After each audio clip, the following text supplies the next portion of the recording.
Welcome everybody to Shared Screens House of the Dragon Special Edition podcast. We got a full crew with us today. We got Gino Terry. Hello, do you want me to introduce myself? Yeah, go ahead. Okay. What's up, everyone? My name is Gino Terry, known as Gino VII on Twitch. I wanted to go last because I feel I'm the only one wearing a shirt. Looks like none of you guys wore the getup. I'm wearing a shirt. What are you talking about? Is that a Dan Bilzerian shirt, Bret? For audio listeners, I guess for audio listeners, I'm the only one wearing a Game of Thrones shirt. House Targaryen. Main family of the show. I'm very excited to talk about House of the Dragon with you guys. Thank you for having me. Yeah, we got Vinny, aka Boba Shinga. Vinny, introduce yourself. What's up, guys? I'm Boba Shinga, or Vinny, whatever you want to call me. I've stream on Twitch sometimes, and then I also co-host Strictly Casual, which is covering games and movies, just super similar to Shared Screens. So, yeah. Nice. And then when this guy's hanging around, it's always Island time. We got Nevin's Island, aka Nick. What's up, dude? Hey guys, my name is Nick Evans, aka Nevin's Island. It's Nevin's Island on Twitch and YouTube.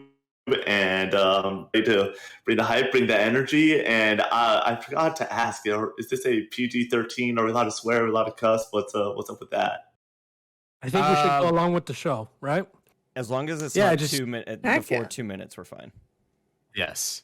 There you go. As long as it's not before 2 minutes, okay, cool. Then I am ready to bring it. Okay, let's have a good time. Let's get after it. Okay. And she's always bringing the fire and blood. Vegas Girl on Fire, aka Lisa. What's up? Dang. Yeah, I'm Vegas Girl on Fire. If you don't know, I don't care. Now you know, motherfucker. Hell yeah. It's been 2 minutes. Now you know. There It's been 2 minutes. Let's fucking get it, guys. Let's go. Come on. House of Dragons. I'm so excited. And also screw Vegas. She's the worst for me. She's me. So. And then last but not least, it's perchance the editing maestro. Thanks for doing this with us, man, and doing all the editing. Yeah, we appreciate you. Dude, I appreciate being on. I am super stoked for this. Very hyped going into the series. Even more hyped talking to y'all beautiful people. Can't wait. Yes. Okay. Quick show of hands. Who has read Fire and Blood and knows the story from start to finish? That's in one hand. Okay. And I want to clarify, the reading has been, it's been a minute. It's been a gosh darn minute, and I'm way more familiarized with the television show than I am the books. I was reading all of that when I was a bit younger, a bit more impressionable. Probably should not have been reading it. I bet I am the youngest on this cast, the six of us. So yeah, not the best reading, but way more into the show, and I am a little bit better and well-rounded there. So just a heads up. Yeah. So, one rule. Sounds like it's not going to be a bit too big of a problem. Is no book spoiler. So we're not going to talk about anything that happens ahead of what events unfold in each episode. Now, granted, if something happens in this episode or any future episodes, and you have something that correlates with the book, we're free to jump into that. But we're not going to be jumping into like the end of Fire and Blood and being like, well, this happens, and then Gino's like devastated and he never talks to us again. We don't want that. You already ruined several things for me, Bret. So what? I love this. Wow. Okay. So first little question that I had for everybody is, what is y'all's history with the world of A Song of Ice and Fire? We actually get a name drop of A Song of Ice and Fire in this episode, which I was kind of shocked to see. So A Song of Ice and Fire, Game of Thrones, Vegas, when did you first step into the world of Westeros and Essos and beyond? I started with the first Game of Thrones season, and I read half of the first book, but could not. I want to say this was 2010. I couldn't do it. It was too much. And I was going to audiobook it, but I never ended up doing it. But I am a Game of Thrones fan. I've watched the entire series, and I'm ready. Nice.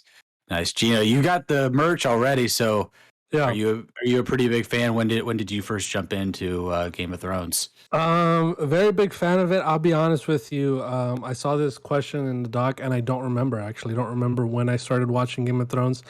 I remember what I remember of it was seeing people watch it, and out of context, I was like, "This is boring as shit. What's going on here?" But I heard everyone talking about it. You know, a lot of people are talking about it. As you know, society has grown us, taught us to follow the bandwagon. I decided to get on there and start watching the show. I dropped it after like 2 episodes because I thought it was boring, and then it got better, or not? It got better, but people kept talking about it. So I was like, you know what? Okay, let me try again. So I stuck it out, and then I was bored until this is full spoilers for Game of Thrones. Right? Okay. Yeah. I was bored until they cut off Ned's head, and then I was like, Which is a I whole was like, season. Season 10 10 I was like- episodes. yeah. I was like, holy shit! Okay, all right. So that's what this show's gonna be like. Who's the main character now? that's. Yep. So I continued to watch because of that. And then the rest is history. Obviously, it's incredible. So huge fan. Hell yeah. dude. Yeah. Chance, what about you, man? Have you been a long time Night's Watch member, or Yeah, I think I jumped in around season 2 or 3. I had a homie at the gym who was like, "Yo, you need to check this show out," and so I pirated like the seasons that had come out. And then I remember not really falling in love with it until I was on a job in like Portland or something, and a coworker and me started watching them every Sunday night, and that's when I really like got into it. And yeah, long time, fucking love them. yeah? What about you, Vinny? So I was super late. I had a bunch of friends that were like totally into Game of Thrones talking about it, and I would just kind of like, in one ear out the other. I was like, okay, whatever.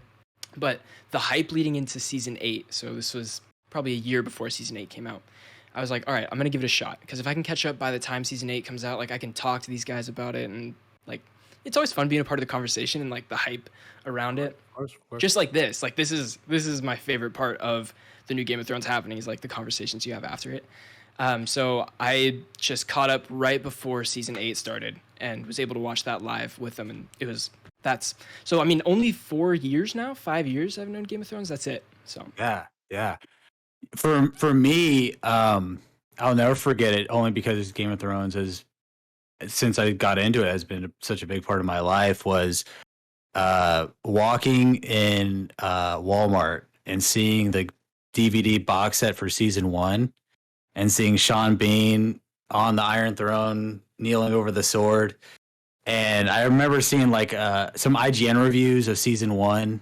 So this was like between seasons 2 and 3 airing. And so, but the season 2 DVD wasn't out yet. So it was like this weird gray area where it was only season 1 available. And kind of like Eugene, I remember getting season 1 and watching the first few episodes, and I was just like, wait, who's this guy? What are these houses? How does this all connect?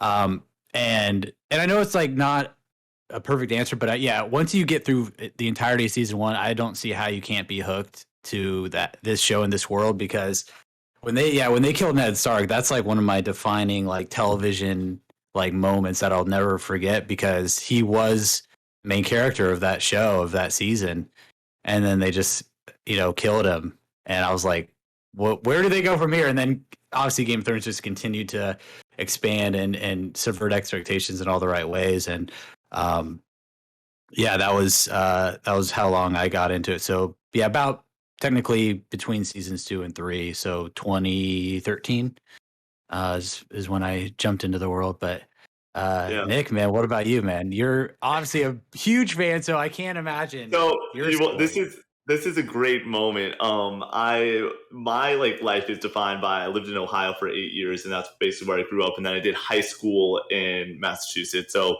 the first year I was in Massachusetts for high school as a freshman, and I flew back to Ohio to go and spend some time with my brother and some friends.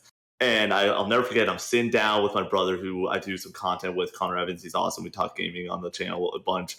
if you enjoy him. But we're sitting down, we're having a meal at the restaurant he's working at, and he's like, dude, this show Game of Thrones is about 2014, which also shows how young I am, yes. But it's about 2014, and he's like, it's unbelievable. And he just starts yapping my ear off, and I was just like, okay, like, I don't really care. And then he's like, you're never going to watch the show. So the main character dies in the at the end of the first season, and he outright told me before I got into any of this. And then he goes and continues on, and as he continued to tell the story, basically, but like leaving out house names and stuff like that, but trying to go and talk about it vaguely about the protagonist's family, so on and so forth. I was like, shut the hell up, dude. I'm going to watch this show. Like, I'm in now. Like, you got me. And so, surely enough, I go back home to Massachusetts and I watched the first couple seasons. And then, surely enough, as the seasons continued to come out, I started watching along with them. The first episode that I watched live was the Battle at the Wall, I believe, end of season 4. I don't know the exact episode by heart. And then, surely enough, the show continued. I watched it live, much to my parents' dismay and not knowing and hiding that I was watching every Sunday night because I think they would have murdered me. But very large Christian household.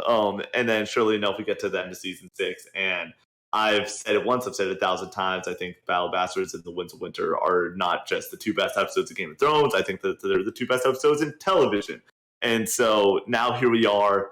We don't talk too much about 7 and 8, but I am so happy to be here discussing House of Dragons episode 1 with an awesome ass crew, because as long as I have been on this planet and have enjoyed television, I have said Game of Thrones is the best show on the planet and can't recommend it enough, even with the 2 lesser than seasons at the back end. So House of Dragons, here we go, episode 1. Let's go. My God, I'm so happy to be here. So just to be clear, I'm the only day oneer. Yeah. Yeah. I was a day oneer, by the way, because my coworkers, 2 of my coworkers read the books, and they were like, we got to watch this. So I was just immediately like, sure, I'll watch a show with my coworkers. Vegas, day 1, I was about 10 years old. So I think it would have been a little much for a 10-year-old Nick Evans to be a day oneer, but that's freaking awesome. You got to remember, too, back then, you couldn't watch it on, like, HBO Go, right? It wasn't until, like, seasons 2 or 3. I remember snagging my college friend's HBO Go cable account to watch, like, season 3 in my dorm way back when. And that was, like, going through so many hoops, too. It's just you had so to much watch more. it episode by episode. And Nick just brought it up, like when each episode aired, like the world stopped. At least that's what it felt like to me. Like everybody was talking about it, everybody was invested. I remember cheering with like 10 of my friends when Joffrey died in season 4, and all the highs and the lows. It was just a journey. Yeah, we can't forget how powerful some of its best moments were, despite, how some people viewed the ending. But yeah, let's just jump into general impressions of House of the Dragon. We got the first episode here. It's been, roughly 3 years since season 8 ended. And so it's been, that's an eternity in the entertainment world, right? So it really does feel like it's coming back, to the forefront. Gino, man, what were your initial impressions of this first episode? Like I said, there's a question in the doc that says who and what is this show about? I have no idea. You mentioned it earlier. Watching Game of Thrones initially, or like, who's this? What's that? What's going on here? That's how I came into the show. I'm not gonna know anyone's name. I'm not gonna remember anyone's name, at least until the end of the season. So I'm just gonna enjoy the ride, because it's still familiar to me, right? So we're still in Westeros. This is King's Landing, the Iron Throne. I understand what they're referencing, right? But they're the people that it's actually easier now to try and remember everyone, because you know these families. So I know Targaryens. If I see someone blonde, I know that's a Targaryen or something like that. So having that experience with Game of Thrones is easier to sort of grasp and just pay attention now to the politics. So first impression, I enjoyed it. This is Game of Thrones again. I have already a favorite. I know who I'm gonna like throughout the season, but I don't know if they're gonna last. You know what I mean? So you don't Name you drop. can't, you know, Yeah, who's your favorite? Do you want to reveal it? Damon. I like Damon. I think he's Yo, what his a dragon favorite. is fire. What a favorite. His dragon Wow. is dirty, and his armor. Oh my gosh, guys, Yeah. come on! I did enjoy him. I thought he was a cool character. He's an asshole. But like I saw the little preview, or not the little, where they talk about the episode after. And I just gained some more insight on him, where we can go into it deeper. But just like he is the way he is, but he still cares, and you can see that. So that's what I like about him, that there's more to him than we see now. So overall, first episode, I think it's a good start to I'm just excited to see what happens later on. Yeah. Chance, what about you, man? You dig it? Is Game of Thrones back? Is Song of Ice and Fire back? So Game of Thrones hasn't been back since like season 6, in my opinion. I had a really hard time with the last 2 seasons. Coincidentally enough, I got married in Iceland. I didn't know like half of the series was filmed there. So like the series finale happens, I am not stoked about it, and I just have to deal with all this stuff. I never thought I'd be stoked about Game of Thrones again. Well, holy shit, I am. Like I really enjoyed it. I thought for a first episode, like it really kind of like helped us. Nothing like too serious. I mean, serious. In Game of Thrones terms anyway, like there wasn't a lot of movement, but I do feel like they set up the world really well, and I was kind of wondering why they picked the time period they did, and I think, you know, having those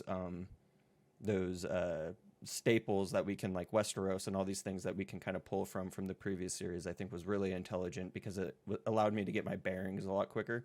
So I'm really interested to see where this goes. I don't know her name because I'm like Gino, and I just am bad at remembering names, but the little girl with the dragon, I have a keen eye on. I think she's going to be pretty fucking dope. Rhaenyra? Yeah, I think I Linear. know his name. I'm gonna be honest. Rhaenyra. I'm going to be honest with you guys. The only reason I have names up here is because I'm looking at the cast right now with the names under it. I would be in the same boat as all y'all. Like it would be tough because I picked up on 2 last names, and one of them was Targaryen, and it was a trip. That this is episode. one thing I really dug, is like all of the Starks and like all of those, the dude who became a maester in Game of Thrones. He was friends with Jon Snow. I forget his name. His family. Tarly. Yeah, they were in it, and it was just, I really loved that. Yeah. I think what's so interesting about the time period is it's 101 years after Aegon conquered Westeros, and then it's 172 years before. So it's almost like at this middle point. Let's talk about that too. That's a cool opening. That it knows that we're here because of Game of Thrones. So it's like it said 172 years and it or whatever. But then it left 172 years before Daenerys Targaryen. Oh my gosh! So cool. Yes, That was Gino, so cool. come on, dude. Yeah, that was really cool. Yeah, Vinny, vibe check, yay or nay?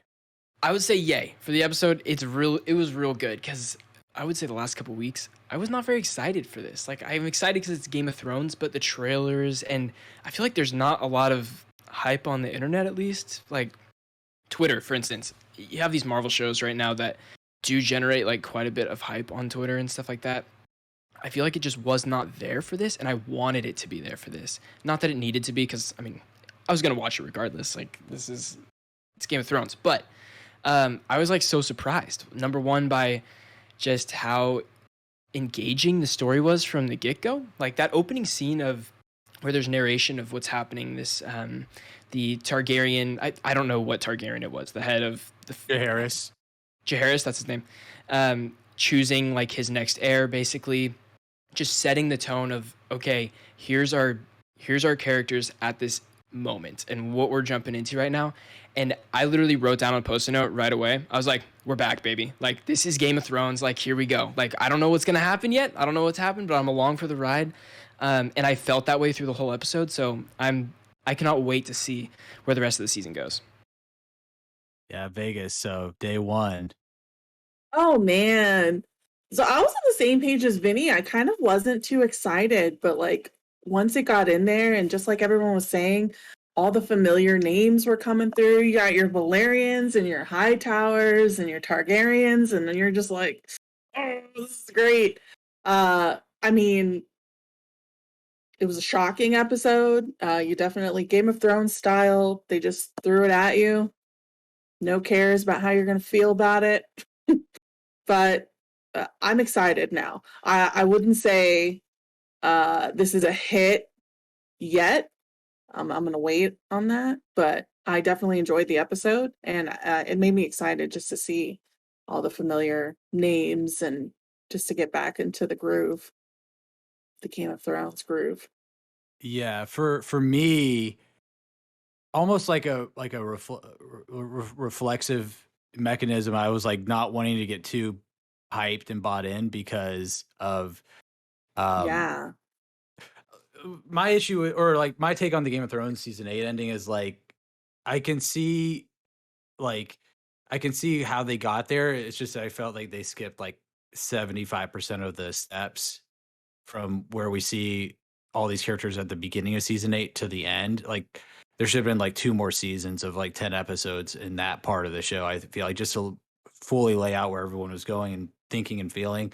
So I just thought the execution was bad, not necessarily like where all the characters go. And so with House of the Dragon, I was just like, I don't know if I want to get invested because they might make the same mistakes. It's a Yeah. prequel, which I love prequels, but I know prequels just as like a sell for the larger mass audience is a harder sell because the average person is just gonna be like, well, we already know where it leads to, so why do we care about all these events that we already kind of know the ending to?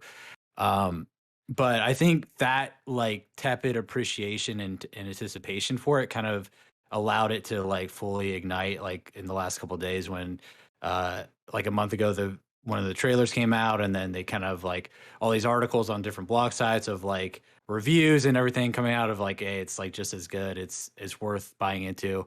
And then like I mean HBO does such a good job with like the costuming, and they get all the right actors, and the music is great. So it definitely doesn't feel like a throw in. Like it feels like they're really invested in telling this part of the story. And it's a pivotal part of the Westeros story. So I'm fully in, and I can't wait to see where this goes. And they know the start from the ending, and it's only 4 seasons, so it's not going to be dragged out too long and everything like that. So Oh, yeah. I didn't know Oh, it was yeah. only going to be That's a 4 good point. seasons. That makes me way more excited. Like having, I'm the type of person that likes to know the start and the end is like I like knowing how long the movie is, and so I don't know, that makes me way more excited having like because the book is already done, so they know where it starts and ends, and they just have to fill out the pages on that.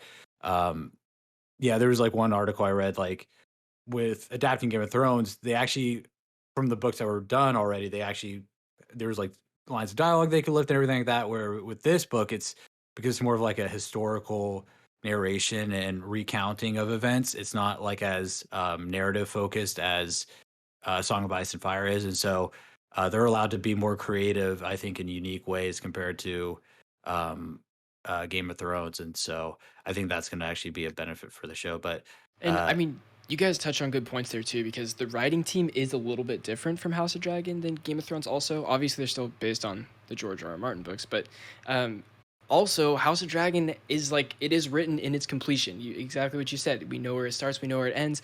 Game of Thrones, for instance, surpassed the blueprint, and that's when people had the most problems with it. So hopefully, that mistake won't happen again. Yeah. We'll see. So Nick, you sound Yes. pretty hyped. I'm gonna assume you're all in.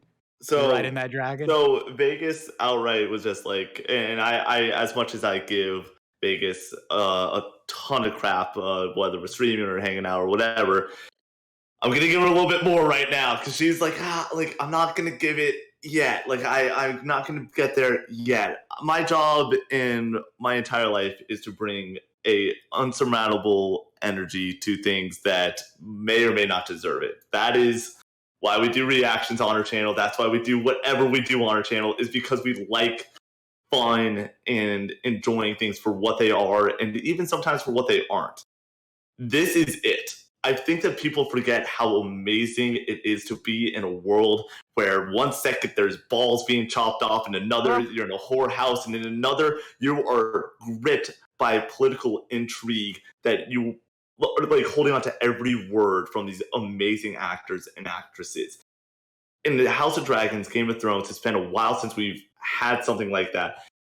Because in a show like an HBO show like Succession, where it is the political intrigue of this family dynamic that is just insane and really gripping and awesome television, what you don't have with that is dragons and fantasy and things that blow your mind with action sequences. Like, we had a tournament. It's the first episode, and there's swords and maces and just, goddamn, I love this show already so much. I'm so in. I love the political intrigue we get. And going to Gino's point from earlier, it's so nice that it's a little bit familiar, where we see the hand on, and we know that's the hand of the king. That's his number 2.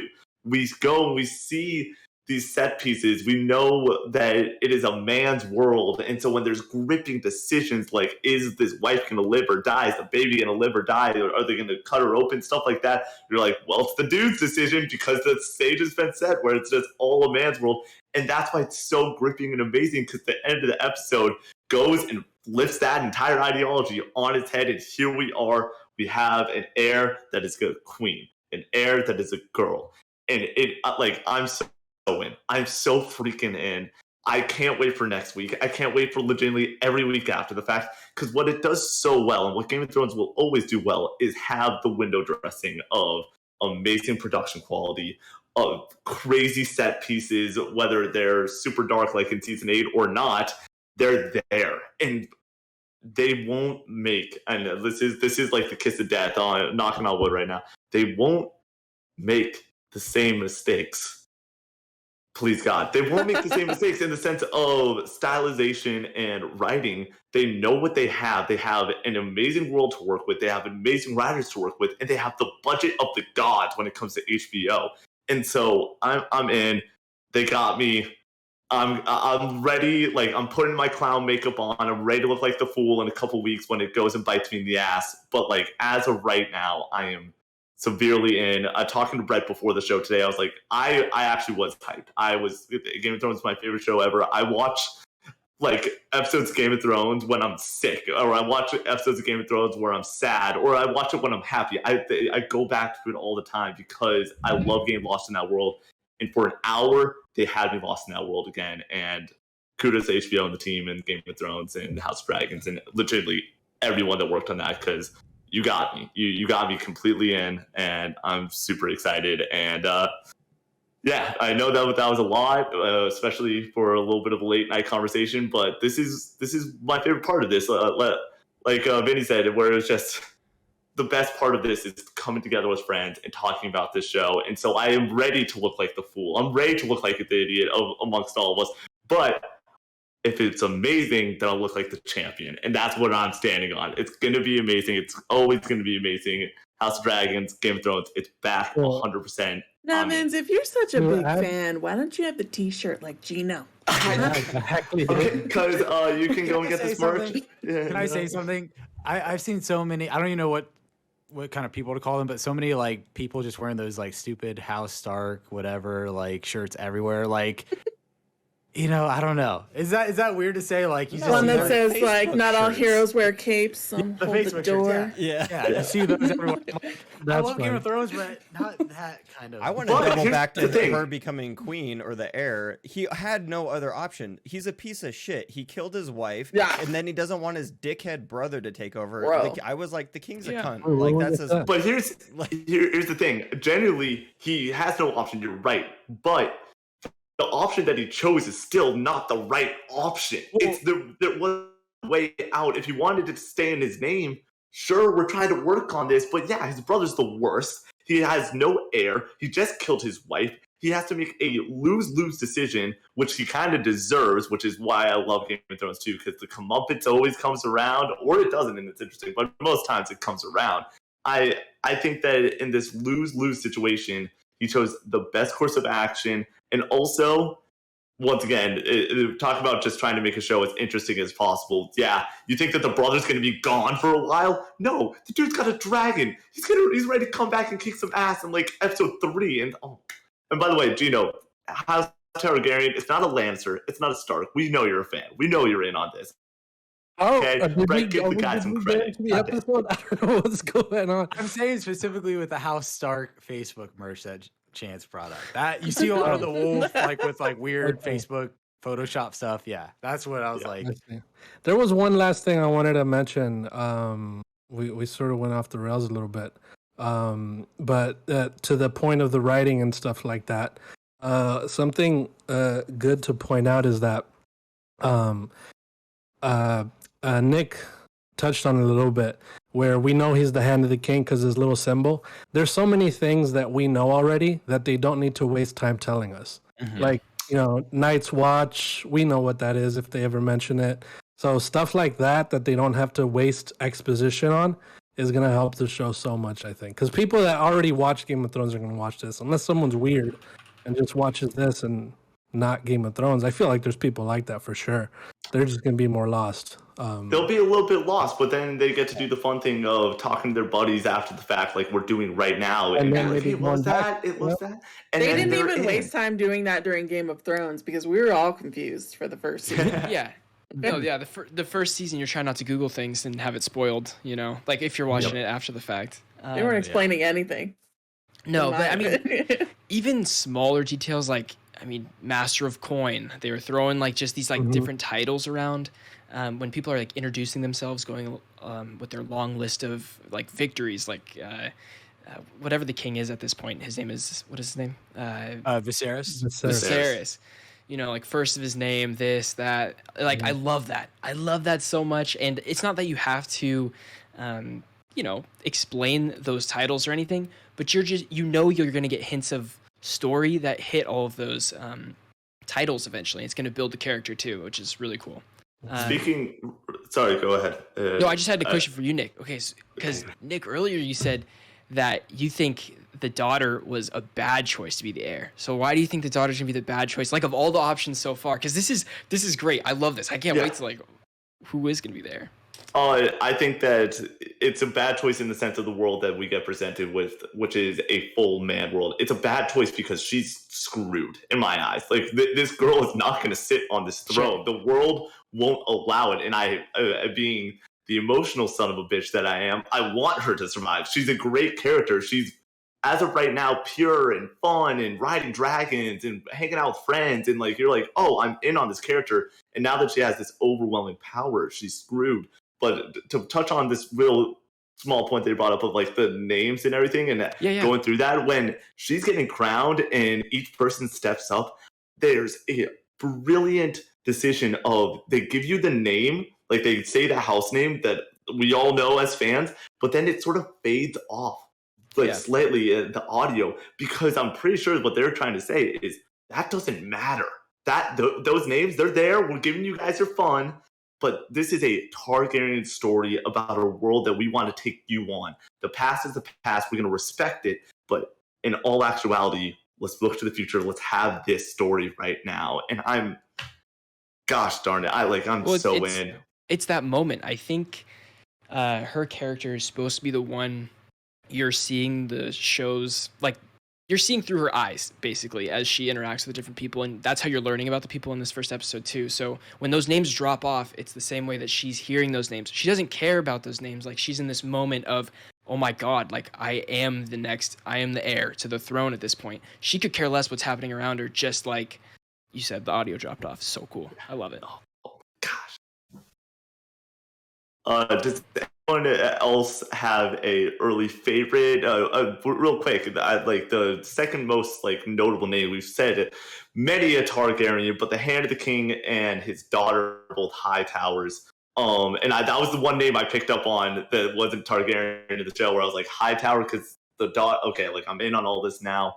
What a wild relationship that we get to see right away, where he goes in the down, just hey, go and comfort the king in this moment, bro. Yikes. That is such a... Not only that, but I feel like their relationship to each other was a little creepy as well. Just I like mean, the it's Game of vibe. I'm like, Thrones.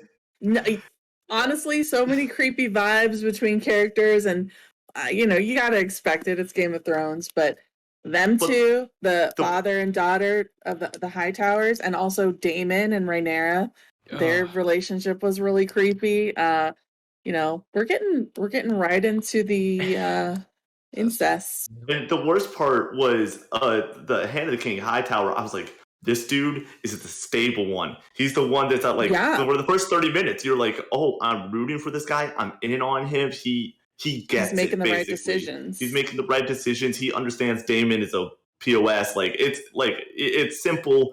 And then all of a sudden, the second that they get in that bedroom together, you're like, oh, you're a little creepy, bro.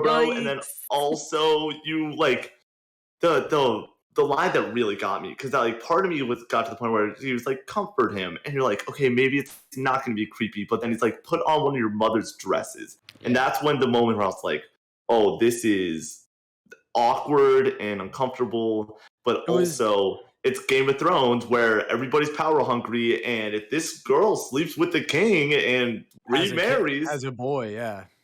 and has a dude, I didn't even think about that. Yeah. they're in. They're in. That was Sir They're Otto. in. That was Sir Otto doing the Gordon Hayward half court shot. Sure. He was just taking a chance, and if it went in, Let's give it then a shot. awesome. But Yeah. That If is one not- of those things that I'm glad we're having this conversation after. That I looked away or down at my phone for a second, did not catch that. So thanks for bringing Awesome. that up. Hey, you got a 6-person podcast. We're Yeah. gonna hit the points on the Yeah, oh, on the yeah. episode. Oh, yeah. Also, This blew my just- mind. Oh, you Go ahead. Okay, I'll go. Just real quick. Paddy Conside, the guy who played the king, the like overarching king, that moment after his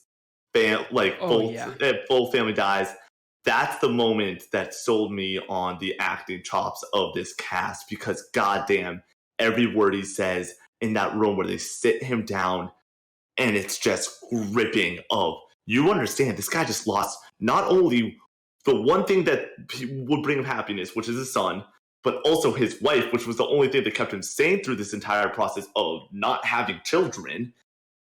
If anyone wants to take over here, then No, they please. talk about it like they actually don't go into the whole detail in the show, but in the books or in the book, she has like 15 kids or something like that. Yeah. They mentioned that. And you see right this here, is it. there's This is no it. male heirs. Yeah. 15 kids, no male heirs ready to take the throne. So like, obviously, yeah, the whole, and we can get into like, and we already talked about like with the gender politics and gender dynamics, but like the fact that even with the male dominated world, like he tried 15 times to get a male heir and didn't succeed. Like, that's wrong that, he wants a son, but still that's like horrifying to like go through that. And you hear, what's her name? The queen, Aemma, I think is her name. Aemma. Emma. She's just like, yeah, like this is the last one. Like I'm done. Like this is just racking my body. Like, Oh yeah, well, Yeah. she said she was mourning those kids. That like, was racking her ones that- body. yeah, ones that died. She's like the emotional trauma that basically she goes through too, when it's yeah. it's her fault if it's not a son. Also, it's like, yeah, Mhm. that's just how it's set up. So all the physical and emotional trauma, and then they're just like, you know what? Let's rip your body open in front of everybody. But I with no think that, like, painkillers. it wasn't clear on whether she was going to survive. I thought like when the birthing process like started and it was going as long as it was like, this girl is iced. Like she is not making it out of this. And so I thought it sort of turned into, even though they're like, we can try to save her and we're definitely, your kid's dead. And she's probably also dead, or we can try to slice her open and have a better shot. No. at the kid. The two options were either they both die or Yeah. the baby lives. Yeah. There was Okay, no good, option great. for her to live. Yeah. She Not was one. Yeah. They knew she was going to die, period. Okay. And the guy gave him one option. Do you want to save your son or do you want to lose them both?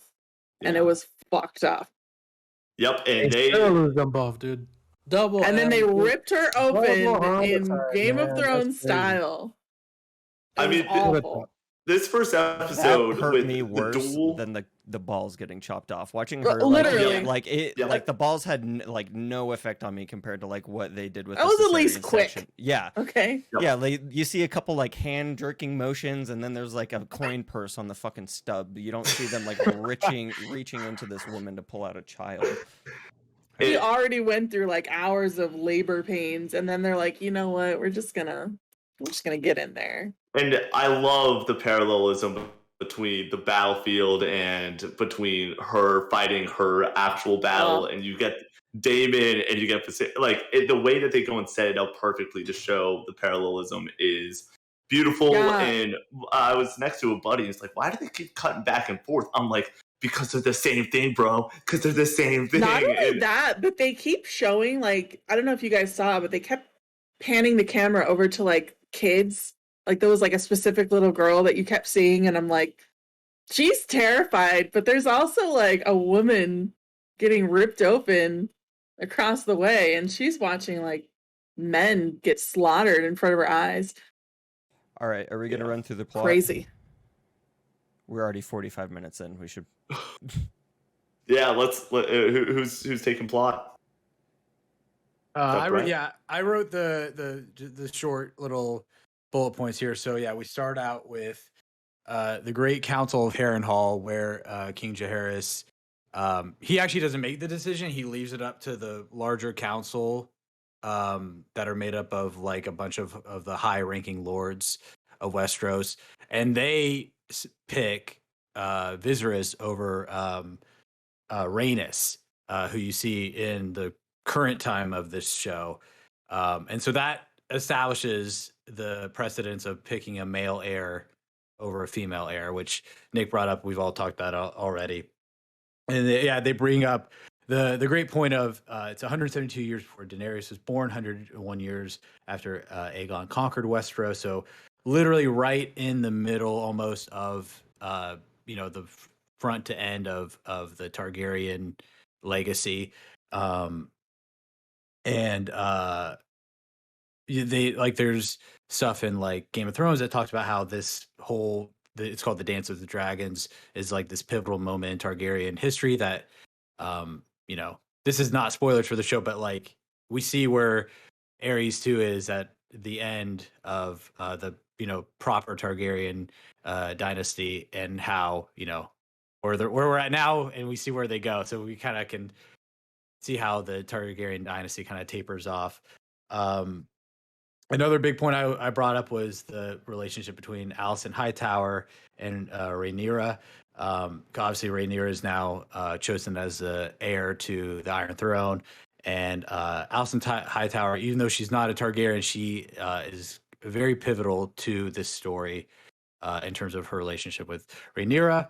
She'll be key. Like I have Yeah. a feeling we're gonna be like she'll play a key role in some, I don't know, whether it be just conversations with people or just an asset to.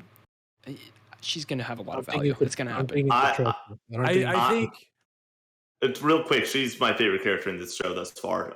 Because I think that her relationship with Rhaenyra is just awesome, and she's got everything in the makings of favorite Game of Thrones characters for myself, of the political intrigue. People think she's the pawn, but really she's the queen, and she's gonna make up some of the bigger moves on this chess table that we love so much when it comes to the political intrigue of this show. I'm super in. The second that their relationship started, I was like, that's my favorite. That's my girl. Correct me if I'm wrong. These actresses are not going to be the same ones, are they? so There's a time jump. throughout the story, there's going to be different time jumps of jumping ahead, a couple years or so. And so, there's a different set of actors for the older versions of Alicent and Rhaenyra, among some other actors as well, and roles. Do we know how many episodes are gonna be until the first time jump? Or is it gonna happen as it happens? Like it could be a mid-episode thing, like we see this many years. I tried or to a check war, on maybe. IMDb, and they didn't have anything on it. They just say that the older versions are in 10 episodes and the younger versions are in 10 episods. So I think they did that on purpose to like not give us any notes. I think- love that. I think this is a wild guess, but I think throughout the show of 3 to 4 seasons, we're going to get back and forth because we know they casted the older actors already, and so they're going to be in this season, I'm assuming, at some point. And now granted, they could, tell this earlier story, a big pivot will happen, I'm assuming, at, episode 9 or 8 or whatever. And then after that, it's like jumping forward, and then that's when everything goes down after like this initial catalyst that we see earlier in season 1. So that would be my guess. Rather than, I don't think they're going to jump back and forth. That would be too confusing for people. I love this. That's a whole layer that they haven't explored as much in the Game of Thrones series that we've already seen, and I think that could add a lot. I think there's tons of room to play, just with how it tells its story. So I'm stoked for whatever that brings. Yeah. And then I wrote like the small council. Again, we talked about it, like with Alicent and with Otto Hightower, the Hand of the King. I'm always just super fascinated by like important characters that are not the most important. So obviously the Targaryens are the focus of the show, but obviously Otto Hightower, Hand of the King, very influential figure in Westerosi politics. Alicent Hightower is the daughter of the Hand of the King. And I don't know if you got this, Nick, but I kind of got like Sansa vibes from Alicent in terms of like this young woman that gets taken advantage of, or seems to be taken advantage of, but she's smarter and she can flex her political will more than people can assume. Tyrion and Sansa were my two favorite, like in a league of their own on the entire Game of Thrones run, where I just like those characters more than anyone else. And so you throw a redhead girl that is going to definitely be a political figure. I'm like, okay, that's an easy connection. Yeah, I definitely got some large Sansa vibes off her right away. So okay, and then I'm going to pivot here. So Gino already said his favorite character was Daemon. Nick, you said yours was Alicent. Right. Vegas, who's your favorite character so far from the first episode? Xerax. The dragon. Yeah. Let's go. What about you, Chance? The princess. What was her name? I just looked it up. Damn it. Rhaenyra. Yeah. I really like where she's headed, and just like to see the time jump and everything. She just seems a lot more like she understands the political game more than Daenerys did, and like she was raised in like this hierarchy, and so she like knows what she's up against. She seems to know how to like manipulate the people she needs. I don't know. I think it's a spin on what we know in like the right way. I'm super stoked on her. And she's in a stronger position and was raised as like a stronger woman starting off. Yeah. She wasn't running for her life for like the first 16 years or however long Daenerys had to. Yeah. Mine is Daemon. I'm a sucker for a good bad guy. Do y'all love Daemon because he was in Morphin time? How dare you? How dare you? This is gonna wash away those sins of Morbius. Okay, just washing away Morbius. Well, that's a $1 trillion movie, Chance. So more billion, yeah. Yo, but there's a sleeper character that no one's mentioned yet, and it's Kristen. Kristen's the guy that was doing the lancing against Daemon, and I was like, the one that won. I was like, this guy's gonna be a big character. I know it. I'm putting my cards in here right now. Like, he's gonna be my favorite character. Can we? I want to bring this up. That's awesome that you picked that out, Vinny. So, Game of Thrones is Song of Ice and Fire, House of the Dragon, such a rich, layered world. So, did anybody catch on that? What's his name again? His last name was Cole. Kristen Cole. Yeah. So he's Dornish, right? And if you guys know, Westerosi history, Targaryens come in, they just roll over all 6 of the 7 kingdoms, and then they try to tackle Dorne at the south, and they just can't seem to crack nut. And then we get to this tournament, and the Dornish guy beats the Targaryen guy again. Oh, dude, it's just repeating itself, man. I love that. I was like, yes, he's Dornish. Let's go. But it's just such a brilliant moment because we go and they do such a good job of subverting expectations in that moment. Of Daemon is just running house. He's in this power position when he goes on the tirade earlier, where he's going and laying down the law to make it the non-glorious way to say that. And so he comes in. You're expecting him to kick ass in this tournament, and then what happens? But loses. the King Viserys at the end of the episode talks about to Rhaenyra about like the facade of Targaryen exceptionalism, that like the common people think the Targaryens are like half gods or closer to gods than men. And you see just in the tournament in itself, this Dornish, commoner, right? He's not even a knight, just handles Daemon with ease, right? Like, or not with ease, but he convincingly wins. And so it's shown that these Targaryens are just as fallible as anybody else, Yeah, I mean, with or even without their dragons. Viserys even says that in I guess it's the crypt, kind of underneath King's Landing with the princess. Just they're just like anybody else, but it's kind of their goal and their responsibility to be seen as close to gods. Yeah. Which is it's interesting. It's super fascinating. It's Game of Thrones at its best, baby. I'm so Yeah. happy. I'm so To happy. be So- fair, Damon just fought a lot of dudes. Like, of course he was going to lose at some point. He was tired. His Um, odds. Got tired. Yeah, so then after we see the small council, we cut to Daemon Targaryen sitting on the Iron Throne. Again, we see that in Game of Thrones too, with characters who at some point are vying for the throne or eventually sit on the Iron Throne, sitting on it, ahead of schedule. So we see Daemon sitting on it in the shadows, very mysterious, very foreboding. He's sitting on the seat. He's commander of the City Watch, which is in its infancy at this point, and obviously with Game of Thrones, it's this robust fighting force. We get the King's Guard, which is a offshoot of the City Watch, and they already have the gold cloaks a little bit there, which is kind of like a little bit of a tease. And oh my gosh, we get to see Dark Sister, one of the most iconic Valyrian steel blades that was used by one of Aegon's sisters. I think it's Visenya. I hope I'm saying that right. I hope that's the right name. But it was super cool to see that just from like a little, because we never got to see it in Game of Thrones because it probably got melted away or something at that point when Robert's Rebellion happened. We see King Viserys that is sick. He has like some sort of mole or something on his back that kind of gets like, or some persistent wound. Oh, I forgot about that. Totally forgot about that. And they're like, it's getting bigger. Because I can't seem to cure it or with whatever. He's gonna turn into stone. You think that's what it is? It's One of those stone people. It's the gray. Grayscale. Yeah, grayscale. Grayscale. That.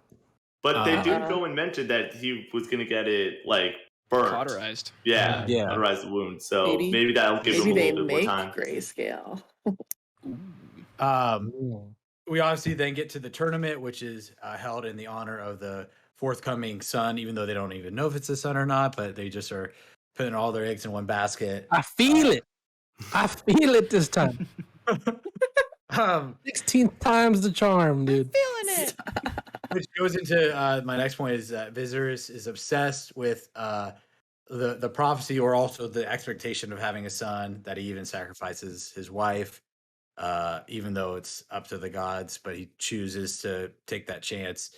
Doesn't pay off. We see Daemon celebrating at a whorehouse. He's just living it up, drinking. There's Night's Watches. There's whores all over the place. And then he comes up with the term "heir for a day," which even though there's no cell phones or what, people are talking, man. Especially like I never understand with these guys. Like even before, like he said that it went viral. Yeah, they're sending ravens. It's whatever. But like it's you're so a Targaryen, like you have easy. silver hair, bro. Everyone knows who you are. What do you do? It's so easy just to like shut your mouth and like hold back, but it also shows his character so well, where he's going to say the thing. He is going to say the thing that no one should say because he's an asshole. But of the two people on this podcast, that's his favorite character. So they got you somehow. And Just like Nick just said, he knows he's gonna say it, and if anyone hears, he doesn't care, because he says to Viserys at his face, "You're weak. I can help you." He says it to him. That's the king that he's talking to. He doesn't care what he hears. He doesn't care what he says to him because it's his brother. So if he's gonna be the way he is, he's gonna be the way he is. But also, you can see that he does care. But that And- exactly that was the moment where Mhm. you're like, he actually cares, and because otherwise, him calling his brother weak there doesn't get him closer to the throne, but it does make him a better brother by giving him the honest truth of his opinion. And I get that you guys like him, so I'm not going to crap on him as much as I want to. Well, I like him because he's so fallible yet competent in terms of you see his prowess as a fighter. You see, they comment that like he's not as politically savvy, but he still is able to flex some of that political His muscle. ambition pushed him to do crazy things. You see, Whether they were good or bad is up to whoever is judging, but he basically, I don't know, peaked in all the tasks that he was given. Yeah, and there's also a lot of room for growth with him. He's Jamie to me, is what he is. Exactly. I was just gonna say that. Yeah, well, the way we were introduced to Jamie in Game of Thrones, he was an asshole, but he was competent. He did everything, and then he just had this character development, which went to shit at the end. But here, since this is written prior to this, I feel like we're gonna get some good character development with him if he lives. He feels a little more evil to me Yeah, I did like how they were than like, Jamie. we haven't seen him since we like made him the head of the City Watch, and then you see what he's been doing. They make it seem like he hasn't been doing shit, and then you look and it's like, oh no, he rallied like 2,000 dudes to like, he whipped their ass into shape, and now they're like killing chopping everybody. balls off. Yeah, Yeah. even was it Otto or Chorus, the Valerian guy that was like, yeah, it's a 2,000 fighting force like that are super loyal to him, even though it's a City Watch. It's like I feel like it was Daemon. Otto. I don't know, because I think the it was other Otto. guy, the Valerian guy, was a little bit on Daemon's side. Yeah, he was. Yep. Yeah, I Otto- think Otto's scared of Daemon, like straight up. Yep. Like I think that's well, it's that thing of, again, this is what's so like Game of Thrones at its best was that political intrigue, and obviously, and they kind of hinted at it in this episode of like Game of Thrones slowly turned from this like political intrigue fantasy to this generic fantasy of like good versus evil, which can work. They just, I think, fumbled the bag a little bit. But with the show, like with this political intrigue, like Otto knows, even though he's working with a Targaryen with Viserys, even though his opponent though is Daemon, another Targaryen, and he can't just openly oppose a Targaryen since they're the ruling family, right? So there's just so many different sub levels to like how somebody like that has to go about his business, even though he's working for the right guy in the right family. But it's just But so the reasoning. reasoning there is he knows that if Daemon's in power, he's not, and so he has to go and make sure that the king remains king and that he is set up beyond this game, because what originally appeared to this guy that was just being the everyman, being like almost one of us, an outsider looking in and trying to do the right thing, of the characters that were like, oh, do the right thing. He, surely enough, is playing the damn game. And he's playing the game. Because he comes off, like Vinny said, as somebody who's scared of Daemon and who wants to do the right thing. But then we see later when he's telling his daughter to go screw the king, he's got motives. I feel like Corlys was a little bit more level-headed in that aspect, like once you saw the whole picture. But Corlys does mention his wife, and he's like, hey. He does, but it's only after the king rejected his own daughter, you know? Yeah. Mm-hmm. He was making decisions basically like, well, if you're not going to choose your own daughter, then choose my wife. Like, what's the deal? Yeah. And then, the last big plot point is Viserys names Rhaenyra as his official heir, with all of the major high houses and lords at the ceremony of that official, deeming of succession. And then we get that next little cut where Daemon kind of finds out what's going on when Rhaenyra gets that official designation, and then the episode ends. Real quick, what did we think about the theme song? So in the end credits, we get the traditional Game of Thrones theme song. But the beginning one is a very different theme song than Game of Thrones, and we don't get a map or anything like that. It's just the Targaryen I don't remember it sigil. at all. Yeah, Was it My different? question: It do felt you the guys same. think that it's definitely a little bit different, but my question is, do you think that's a one-time thing where we just get the opening with the logo and then it cuts, or do you think that it's going to be that way episode after episode? Because I don't think we're going to get a map ever again, but I think that they could have some sort of naming cards pop up, because we didn't get that. We didn't get credits Yeah. for these actors and actresses. I would say it's probably second episode we get some sort of, at least, I guess at the very least it would be the Targaryen logo popping up with the fire behind it, maybe. But I want to see like a cool animated iconic intro, just like Game of Thrones. But I think we'll probably get one. yeah, even the theme kind of thing that played during the beginning was like a successionified Game of Thrones song. It was like very violin-y instead of, well, I guess the original song is pretty violin-y also, but It had those like heavier more strings in drawn it. out. Yeah. Yeah, I don't know. I was like, okay, this is cool. Like, it's a little switch up. It's still like, it's still Game of Thrones, but it's like, okay, Oh, here like we Game are, of a little Thrones, yeah. different. It was Yeah. the same I but like different. Same but different. Yeah. I liked it. Mhm. It didn't stand out. though. I got another question for the table. Gino, you want to toss your opinion on the? We didn't hear from you about the title sequence. Yay, nay, sorry. No, I think it felt the same with the music. With the title sequence specifically, I wouldn't mind if it stayed that way. But yeah, the map is so iconic. We're not gonna get something like that, but if we do, that would be cool. I think real quick before we jump over is like I noticed. So in the tournament, we get the very Targaryen drums a little bit, and I think that theme song is similar. I don't know what the right technical term is, but a similar like beat or like cadence. Yeah. Yeah. And then I haven't watched Game of Thrones in a hot minute, but it felt very Daenerys themed, heavy drum beat as well.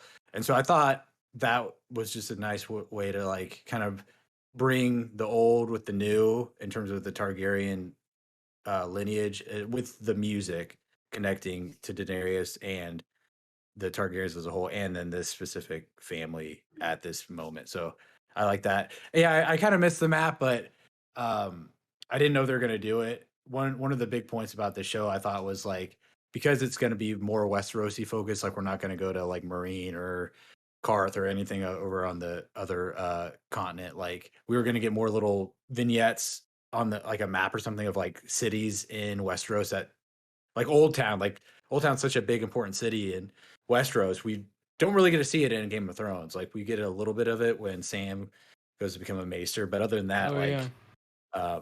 yeah, you know, we might get that. I don't think we will get a map because that would be too on the nose with Game of Thrones. But I mean, other than that, I thought it did a good job, and it was very short. It wasn't too long, so I like that. Yeah. Real briefly, because I'm pretty sure we've got touched on most of our points. With the chessboard analogy of the political intrigue, I feel like this episode did a lot better job of focusing on these new characters. But notably, it feels like there's less pieces on the board than episode 1 per se of Game of Thrones, where we got the Starks, which was like 7 people. We got the Lancers, which is 4 people. And then you're name dropping a bunch of people that we meet too in that first episode. I feel like we definitely got a little bit less of a cast, not even cast, but like a little bit tighter of a world. Even what Bret was just saying about how we're not on a map and we are a little bit more focused. With that, one, do you enjoy the fact that we're a little bit tighter? And this is a question for everyone. And 2, because we're a little bit tighter, do you think that more of these characters survive for the few seasons that we get with them? Yeah, That's a really it's a tough one to interesting answer. Yeah, because I don't want to think about people's deaths at this point yet, because then I'm like expecting it. Like, You have okay, to. yeah, you're like, here we go. Waiting for all those main characters to die. We said episode 3, this person wasn't gonna make it. Like, I hate thinking about that, but you're right. We kind of like, with a smaller group, a death is kind of more affects the show more if that person is only involved in this one storyline. There's less storylines outside of it, but I think I like having less characters to start And off the with. fact that we already know with like future cast members who's currently gonna live at least for a while. Yeah, we've already mentioned that Rhaenyra and Hightower or Allison both have older characters, so they'll make it a bit. But like even then, what are we talking about? But like the other thing So about it is if you're comparing it to like Game of Thrones, then the characters that we know now are main characters to us, but they can die, and there will be someone that was sort of a side character that was still around that'll come up and be that character that we follow along the way. So I don't think there's a good way to answer that question because it really Yeah. it's Game of Thrones. Anybody could die. We don't. Well, I mean, people that have read the book already know. I guess since if they're following the book exactly the way as it is. But yeah, I think anybody can die. To be honest with you, I think we need a reframe of what the show is going to be because with Game of Thrones, it was this literally the War of the Five Kings. There's all these different entities, competing against each other, and at the end of the day, it was like the Starks versus the Lannisters, and the Targaryens kind of jump in there. Where this is House Targaryen, it's House Targaryen, like Yeah. for better or worse, the Starks don't matter in this story. The Baratheons don't matter in this story. The Lannisters don't matter in the story. This is House Targaryen's story, and there's two sides within House Targaryen that are competing for the throne. And so, like you brought up, yeah, there's just less players on the board, less factions on the board. And so, on one hand, yeah, it's going to be a little bit different. I mean, it could be worse or better depending on how you view it, but it's more consolidated, I think, in this show than it was in Game of Thrones. So that could be better or worse just depending on how you look at it. But I think that's just the reality of the story of what we know so far. Yeah, to go because on. even like with season 1 of Game of Thrones, when we were all kind of, focused on one family and then Ned dies and then they all start dying, we don't have the other families to kind of focus cut to. on. To Yeah. cut to. This is one family and how, like, their story. So, Yeah. I'm sure they have to find a new way to subvert our expectations in that sense, because I think if seriously, if we if no one dies, are we all going to be pissed? well, yeah, exactly. That's that'd be, I don't know.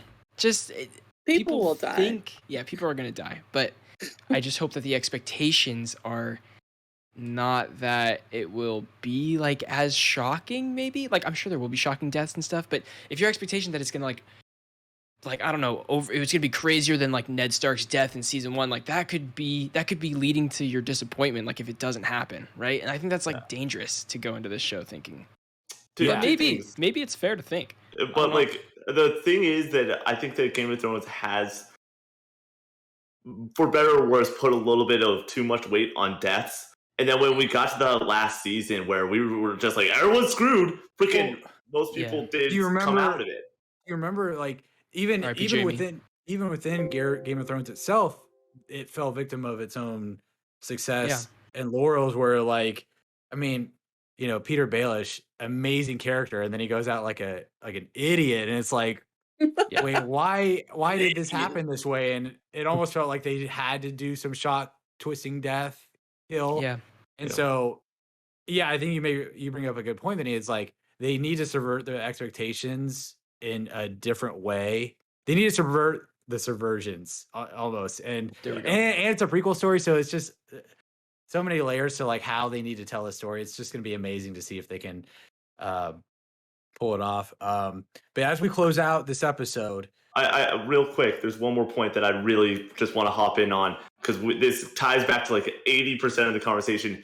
Daemon at the end of the episode hops on his cool ass dragon and goes. And so finally, when we look to this next episode, the world will open up a little bit more. We will get introduced to characters a little bit more. This feels a lot more like a prologue than almost I was expecting, because now the world should, with him going away, a character that some love, some hate, and some love to hate and hate to love, goes away from our main cast. And now we will get that expanded story. Are you guys excited about that, or do you wish that we had a couple more episodes of tightness with all these characters, or what's the deal with y'all with that? No, Good of with course, however it goes. yeah, there's a lot of things that we already know about this world, so open it up. Definitely. Yeah. Awesome. Gino, who are we gonna see in the next whorehouse? Which character? Otto Hightower is gonna be Whoa. living it up, Woo! Yeah, he maybe with is. some family, you know? Who Okay. knows? He's gonna be with some definitely- family at a whore. Okay. Hey, That's Game of Thrones for you, is that baby. surprising to you? Big facts. Chance, who loses a limb this season? Shit. Well, honestly, I don't think like Otto and the King make it out this season. I also don't think that the princess's friend. I think she's short F. for this world. Yeah, she's press F for respects. So I don't know that like I could systematically say a limb, but those are my guesses on who's bolting. We already got balls. Yeah, like after that first episode, it's really hard to beat like the coin purse on the stump. Vinny, who kills somebody in a shocking manner early in the shocking season? manner. Yeah, before like the finale. It's Otto. I feel like Otto's just got some snake shit up his sleeve. He's gonna like, kill somebody? Yeah, Wow. absolutely. Oh yeah, Wow. He's going to the whorehouse and he's killing somebody. 100%. Nick, which high house, Lannister, Stark, Baratheon, House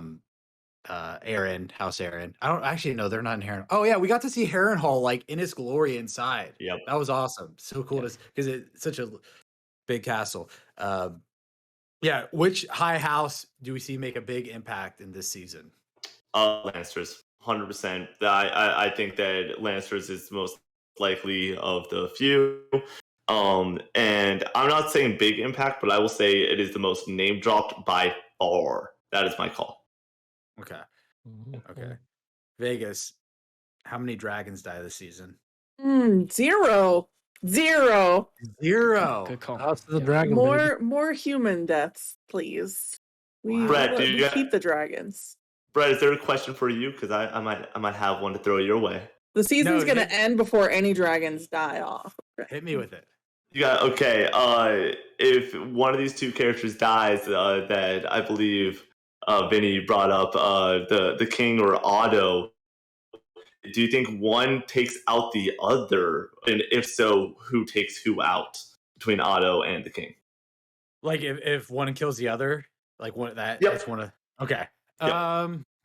Because I feel like that's the relationship of the two highest powers that are still in the same room, because Daemon's away as of right now. So we have the hand of the King and the King. If one's taking the other one out, who's doing the stabbing, who's the stabby? That's tough because I don't think Viserys would kill Otto because Otto is like his right hand man and his biggest supporter. So I would go with Otto killing Viserys if he thinks Viserys is too weak to Viserys. rule. Pronounced Viserys. Okay. Viserys. Oh, chill. We're Yeah, just Viserys. watching a show. Viserys. It's fine. Viserys. I think Viserys dies though. Like I think it's He's gonna destined die. to. He has to. Oh, He's you got the think thing he's on gonna his die? back. I don't think anybody kills him. He also he- Real got good scratched. point. Got scratched by the Iron Throne. Shout out to the Iron Throne. yeah, is he Yeah, gonna get did you see poisoned? the Iron Throne be a little more massive like in the yeah. book? Yeah, Shout it out, was we like haven't mentioned spilled down the steps. It It was was Yeah, so have you- cool. so cool. Have you guys seen those like sketches of what it actually should look like based on the description of like the books? Like it's this like massive throne with like thousands of swords cascaded, and for better or worse. I mean, the Game of Thrones version is iconic on its own right, but it's not as accurate as it should be. Here we It get should a be as little more. badass as possible. Make it as badass as possible, and they're This is the going in the extended right throne. direction, baby. And, Yeah, just and you could wait for the prequel of the prequel, and that's when the Iron Throne's the whole room at that point. Yeah. Well, you It's could, just you a could sword even throne. argue like that's like just showing the decline of the Targaryen dynasty and power and influence, where the throne just gets weaker and smaller. But yeah, I think Otto kills Viserys if Viserys is just like, broken and he's Viserys. Viserys. He's gonna die. Like they just got to get rid of him, or he thinks that he's not. Even though he believes in Rhaenyra, he just thinks that he's got to get Viserys out of there so that Rhaenyra can jump up there and take the position. So that's who I think kills who. But yeah, that's gonna wrap it up for episode 1. I don't think the episode 1 had a name. Episode 1, House of the Dragon prequel. To Men Yeah. fucking suck. That's Yeah. what it's called. Men fucking suck. Episode 1. Men fucking suck. Men are trash. But yeah, we'll be doing these episodes each and every Sunday night, with the episode going up that Monday morning for all of you folks. Thanks for tuning in. Comment below, who you're rooting for, Team Daemon or Team Rhaenyra. But yeah, Team any Dragon. feedback, positive or negative, is always welcome. We appreciate you guys tuning in, and we'll see you on the next episode.